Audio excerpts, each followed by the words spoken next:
They say life has a rhythm, a beat you fall into without even realizing it. Mine had been playing the same song for years, steady, predictable, and safe. I had a job I didn't hate, a family that loved me, and a fiancé named Ryan who checked every box. He was kind, dependable, and always knew when to refill my coffee cup without asking. Our life together had been sketched out like a blueprint. Wedding date set, honeymoon planned, future mapped. But sometimes, just when you think you've got everything in place, life turns the page. And suddenly, you're not sure you're reading the right story anymore. Jake entered my life like a misplaced line in a familiar script. Casual, unplanned, and completely impossible to ignore. It wasn't some movie-style meeting. No sparks flying, no slow-motion moment. Just a casual introduction at a friend's birthday party. He joked about how everyone was overdressed, and I laughed. That was it. Then we moved on. But that wasn't the last time I saw him. We kept bumping into each other. At the store, at mutual friends events, even once at a cafe I never usually went to. Coincidence, maybe. Or something else.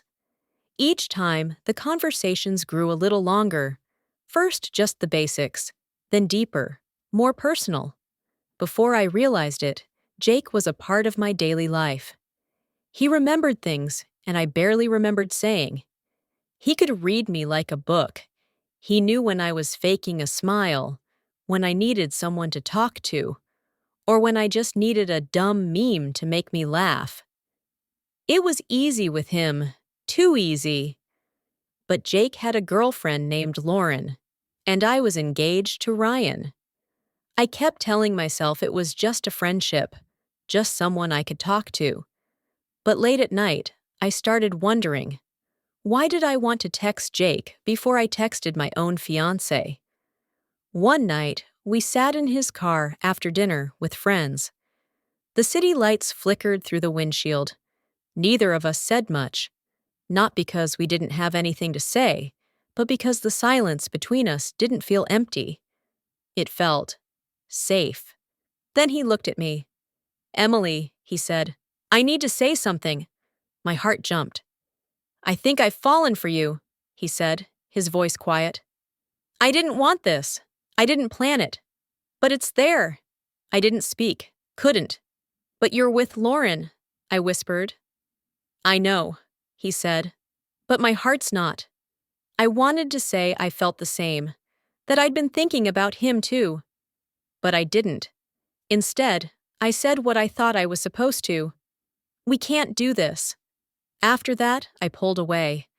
I needed space. I needed to remember who I was before all this.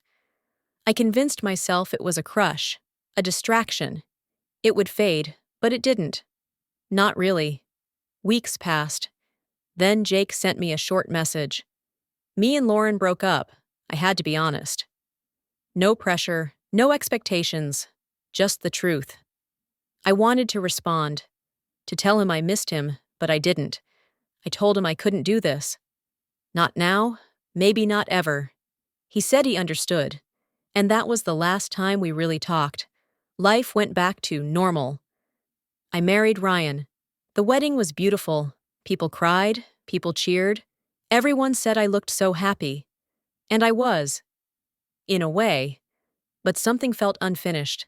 Quietly unfinished. A year passed. Then, last week, I got a letter. Not an email, not a text. A real letter, folded neatly inside a small envelope, no return address. Just my name in familiar handwriting. I hesitated before opening it. My heart was pounding like I already knew who it was from. It was from Jake. "Emily, I wasn't sure if I should write this. Maybe I shouldn't. Maybe it's selfish. But I need to say one last thing. You said we couldn't do this. And I respected that. I still do. But I never stopped thinking about you. Never stopped wondering if you ever felt it too. The way the world got quieter when we were together. I don't want to mess up your life. I don't want to cause confusion. I just needed you to know. I meant every word I said that night in the car. If you've moved on, I'll disappear, for good this time. But if there's even a small part of you that wonders what we could have been, meet me at the place we first bumped into each other. Saturday, 4 p.m. I'll wait until 4:30. If you don't come, I'll know your heart chose something else.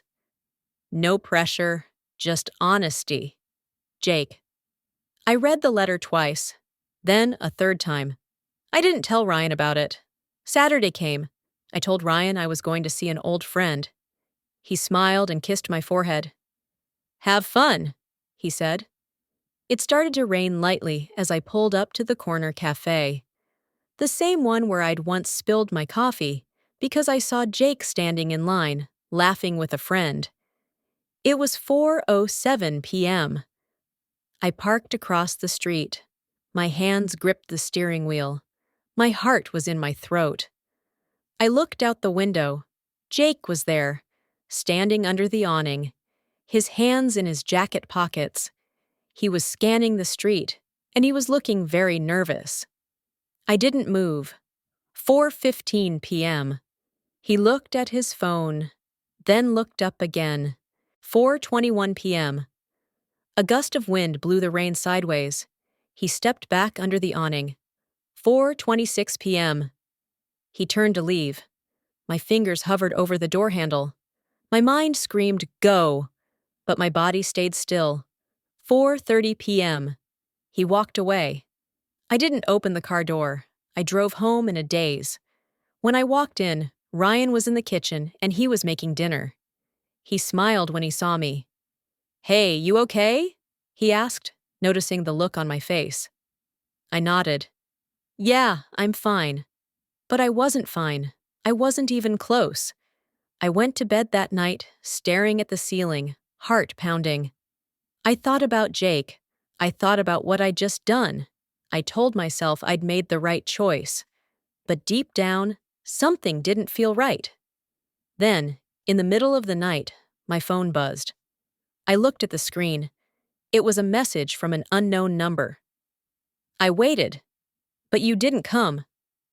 It was from Jake. I froze. My pulse raced as I stared at the message. He wasn't gone, not completely. And then came another message. I'll give you time, but I'm not letting go. I sat there in shock, the weight of his words sinking in. What did this mean? Was this the end? Or was something else just beginning? The next morning, Ryan kissed me goodbye and left for work. I sat at the kitchen table, staring at the phone. Jake had reached out again. This time, no letter, no waiting. He'd made his intentions clear, and suddenly, I was caught between two worlds. One with Ryan, the safe and comfortable choice. The other with Jake, the uncharted territory that both terrified and excited me. I didn't know what to do, but I knew one thing for sure. Jake wasn't done with me, and this story wasn't over. What happens next will change everything. Stay tuned for part 2.